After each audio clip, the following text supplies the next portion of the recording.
Hi, I'm Tom MacDonald, owner of Webster Wine Bar, and I'm near the end of my epic road trip, and I'm in Big Bend National Park in Southwest Texas.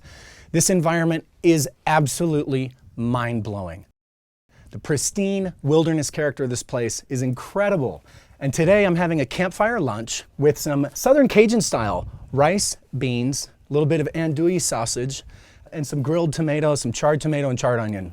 Today's exercise for my camp lunch is pretty much about balance, because here's the issue. The lunch itself is pretty intense. It's pretty bold and full flavored. On a 0 to 10 scale, we're talking 8.5 in sort of boldness and intensity. So when you talk about balance, a term you hear frequently with wine, what we're really talking about is just trying to keep things on an equal plane so that one element doesn't overpower the other. In this case, I've got to be careful with this Cajun style lunch that I've created of having it overpower and overwhelm whatever wines I decide to pick with it. So I have two different wines that I thought were going to work out pretty darn well. One is a personal favorite from the south of France called Domaine de Majas. It's 100% Syrah from 35-year-old vines from an all-natural estate.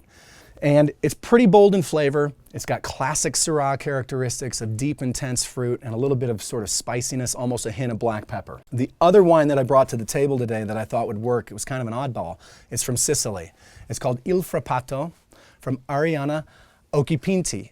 And this wine is 100% Frappato grapes. Perhaps a little bit of challenge. Sicilian wines aren't known for being super intense, but this wine, 100% naturally made, as is the Domaine de Majas, is pretty bold and pretty intense. And I love Arianna's wines to begin with anyway. And surprisingly, they both worked really well, but in a different way. And the reason why is because they both had that balance. Both wines are intense enough to stand up to this pretty spicy, full-bodied, rich, intense food without getting overwhelmed. And that's the key. This is not a Pinot Noir style of lunch. This is definitely a lunch where you've got to bring some wine with some gusto, with some intensity to match the same level of the food. So at the end of the day, they both actually worked. I know that sounds almost like too passive, but the fact is they did both work in different ways. The Il Frappato has much more acidity that sort of cut through the richness of this dish while it wasn't blown away by the intense spiciness.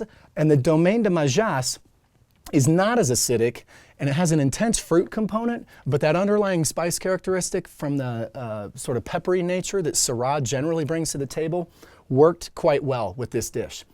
So we're going to wrap this up and go on an incredible hike in this amazing national park.